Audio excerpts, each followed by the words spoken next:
Halo sahabat Katolik Indonesia, kali ini kita akan mengulas tentang 10 ordo Katolik terpopuler di dunia.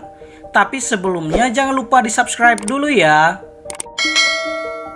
Para sahabat sekalian tentu tidak asing lagi dengan istilah ordo, tarekat, dan kongregasi dalam gereja Katolik.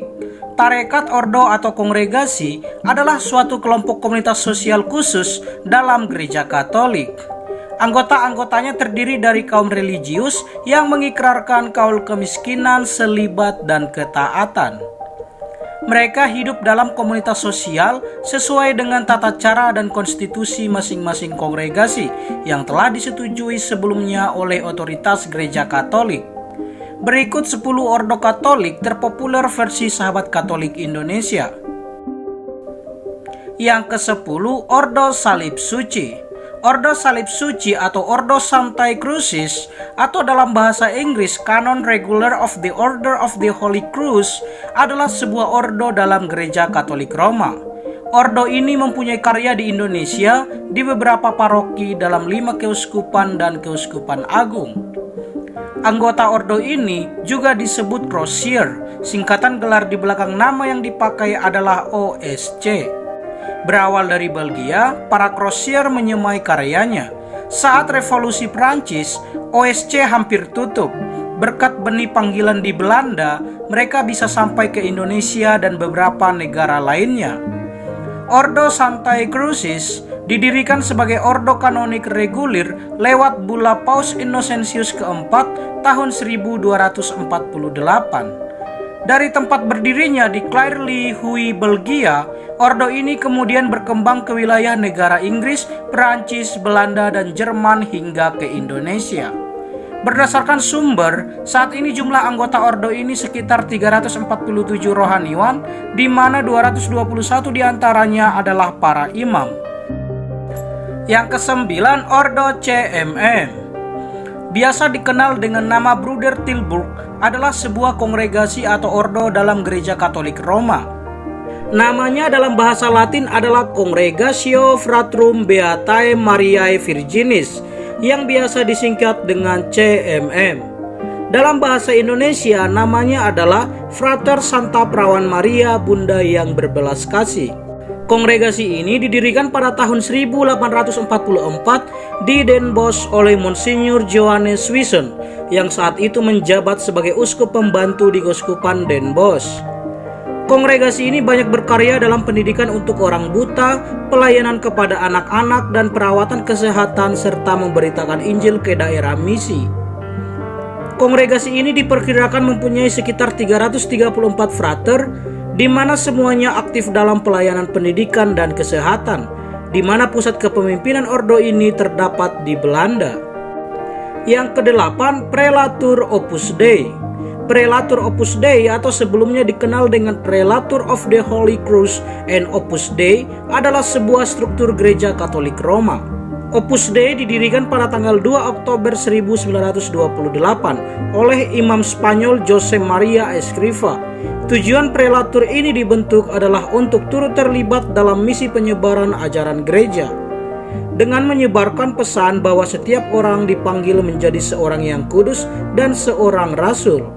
Opus Dei mendorong umat Kristiani dari seluruh kelas sosial untuk hidup secara konsisten dengan kepercayaan mereka dalam keadaan apapun.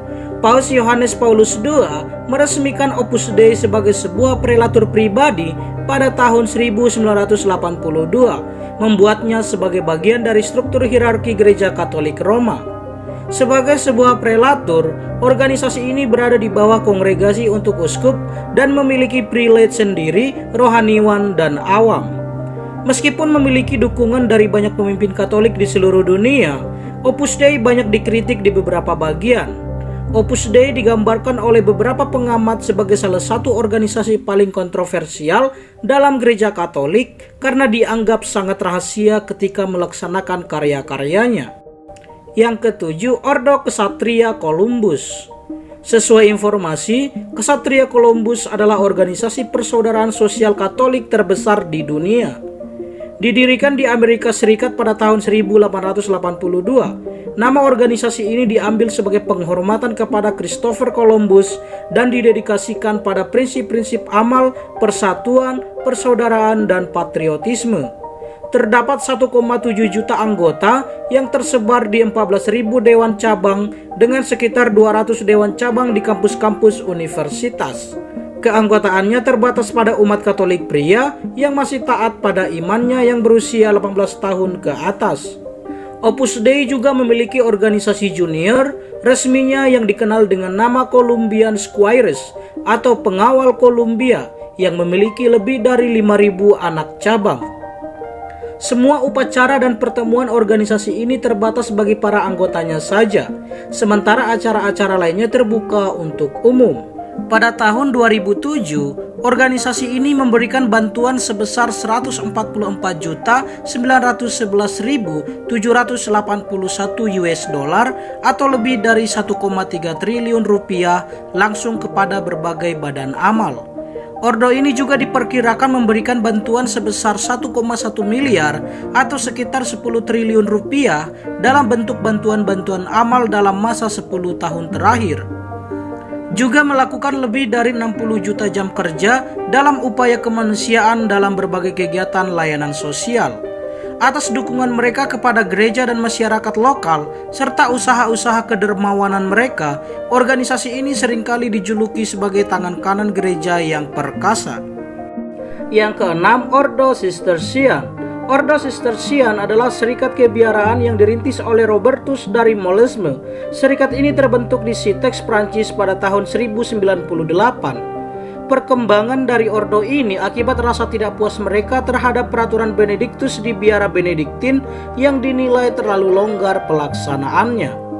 Oleh karena itu, Ordo Serikat Cistercian berkomitmen untuk lebih memperketat peraturannya dibanding biara Benediktin. Keunikan serikat ini adalah pakaiannya yang berwarna putih, sehingga mereka sering disebut juga serikat jubah putih. Pemakaian jubah putih bertujuan agar mereka dapat dibedakan dengan serikat Benediktin yang memakai jubah hitam. Serikat Cistercian mempunyai peraturan khusus yang disebut Carta Caritatis. Salah satu tokoh besar yang masuk menjadi anggota Serikat Cistercian adalah Bernardus dari Clairvaux. Bersama dengan 9 orang bangsawan, Bernardus masuk ke serikat ini tahun 1112. Serikat Cistercian biasanya membangun biaranya di lembah-lembah dan tempat-tempat sunyi. Untuk mencukupi kebutuhan hidup sehari-hari, mereka juga bekerja sebagai petani dan peternak. Yang kelima, Ordo Karmelit. Ordo Karmelit adalah salah satu ordo keagamaan Katolik dari Katolik Roma yang didirikan di abad ke-12 oleh para rohaniwan di Gunung Karmel. Para rohaniwan dari ordo ini menyandang nama Okarm di belakang nama mereka. Berdasarkan informasi, keanggotaan Ordo Karmelit semakin meningkat menjadi 2.100 rohaniwan di 25 provinsi, 700 biarawati tertutup di 70 biara, dan 13 kongregasi dan institusi yang berafiliasi. Selain itu, Ordo Karmel Awam ketiga diperkirakan memiliki 25.000 sampai 30.000 anggota di seluruh dunia. Yang keempat, Ordo Dominikan. Ordo Dominikan adalah sebuah ordo keagamaan Katolik Roma. Di Inggris mereka disebut Bruder Putih karena jubah mereka yang berwarna putih. Ordo Dominikan merupakan ordo religius Katolik yang didirikan oleh Santo Dominicus de Guzman. Ordo ini memperoleh persetujuan resmi dari Paus Honorius ketiga pada tanggal 22 Desember 1216. Berdasarkan cara hidupnya, Ordo Dominikan tergolong sebagai ordo mendikan atau ordo peminta-minta, sama seperti Ordo Saudara Dina Fransiskan yang berdiri sejaman dengannya. Sebelum kemunculan kedua ordo mendikan tersebut, gereja hanya mengenal ordo-ordo monastik seperti Benediktin yang memiliki biara-biara atau pertapaan yang tetap. Santo Dominicus ingin memulai sebuah ordo baru yang memiliki dedikasi spiritual yang tinggi dan sistem pendidikan yang teratur mirip dengan ordo monastik, namun dengan fleksibilitas yang lebih sehingga tidak harus terikat pada satu bangunan biara. Maka sebagai ordo mendikan, para biarawan Dominikan banyak berkeliling ke berbagai kota dan daerah, serta menggantungkan hidup pada belas kasih orang lain yang dibarter dengan pewartaan mereka. Menurut sejarah, Ordo Pewarta didirikan untuk mewartakan Injil dan memerangi aliran-aliran sesat, khususnya aliran Albigensian. Saat ini Ordo Dominikan diperkirakan memiliki anggota lebih dari 5.747 rohaniwan, di mana 4.299 diantaranya adalah para imam. Yang ketiga, Ordo Jesuit. Serikat Yesus atau biasa dikenal dengan sebutan Yesuit adalah ordo gereja Katolik Roma. Serikat ini didirikan pada tahun 1534 oleh sekelompok mahasiswa pasca sarjana dari Universitas Paris yang diantaranya adalah Santo Ignatius Loyola, Franciscus Xaverius, dan Petrus Faber. Mereka bersumpah untuk melanjutkan persahabatan mereka setelah mereka selesai studi, hidup dalam kemiskinan sesuai Injil, dan pergi mengemban perutusan di Yerusalem. Mereka menyebut diri mereka Amigos en el Señor atau sahabat-sahabat di dalam Tuhan. Serikat Yesus didirikan bertepatan dengan reformasi gereja Katolik, gerakan dalam gereja Katolik yang ditujukan untuk melawan reformasi Protestan yang ajarannya menyebar ke seluruh Eropa yang beragama Katolik.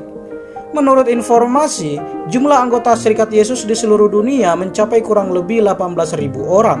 Mereka adalah imam, bruder, dan frater yang berasal dari berbagai bangsa, suku, latar belakang, adat istiadat, dan kebudayaan yang berbeda-beda. Saat ini Ordo Yesuit tersebar di seluruh dunia dalam lebih dari 112 negara dengan berbagai macam ragam karya pelayanan. Meskipun berasal dari berbagai bangsa dan bekerja di segala bidang yang berbeda, mereka tetap menunjukkan kesamaan dalam semangat, sikap, cara hidup, dan cara pelayanan. Yang kedua, Ordo Benediktin. Ordo Santo Benediktin atau dalam bahasa Latin dikenal dengan nama Ordo Sancti Benedicti, kadangkala juga disebut Ordo Benediktin, adalah istilah yang digunakan untuk menunjuk ke biara Katolik Roma yang mengikuti peraturan Santo Benediktus ditambah konstitusi lainnya.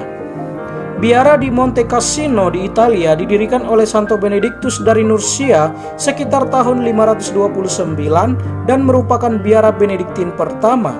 Pada masanya, kebanyakan biara pada zaman pertengahan adalah biara dari Ordo Benediktin. Tidak diketahui secara pasti jumlah anggota dari Ordo Benediktin. Namun menurut informasi, dalam gereja Anglikan saja ada sekitar 2.400 selibat yang diantaranya 1.080 pria dan 1.320 wanita yang mengadopsi aturan Santo Benediktin.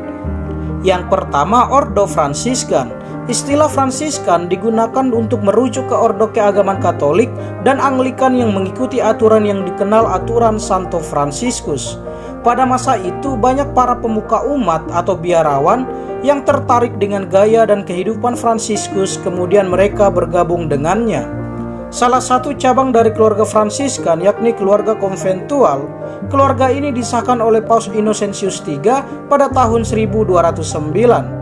Diperkirakan jumlah anggota OFM konventual terdiri dari 667 komunitas, 4.289 anggota, di mana 221-nya adalah imam. Lalu muncul observan lain dari keluarga Fransiskan atau yang lebih dikenal sebagai Ordo Fratum Minorum atau OFM. Kelompok ini didirikan pada tahun 1517. Mereka mengajak saudara lain untuk mempraktekkan khotbah kerakyatan, membantu orang miskin dan yang sakit, baik di kota atau di pedesaan. Diperkirakan jumlah anggota dari OFM ini sekitar 2.212 komunitas, 14.123 anggota, di mana 9.735 adalah imam. Cabang lain dari ordo pertama adalah Kapusin atau OFM Kap yang berdiri sendiri tahun 1528. Cita-cita dasarnya adalah kembali kepada corak dasar hidup Fransiskan yang awal atau asli, terutama dalam segi doa, kontemplasi, dan pertobatan. Karenanya dikenal sebagai reformasi Kapusin. OFM Kap diperkirakan memiliki anggota sekitar 1.636 komunitas, 10.786 anggota, di mana 7.057 adalah imam. Sejak abad ke-16 mereka dikenal sebagai misionaris yang tangguh, antara lain dikarenakan rasa cinta kasih mereka yang praktis atau mudah diterima. Itulah ke-10 ordo Katolik terpopuler di dunia versi Sahabat Katolik Indonesia. Sampai jumpa di ulasan-ulasan kami berikutnya. Shalom.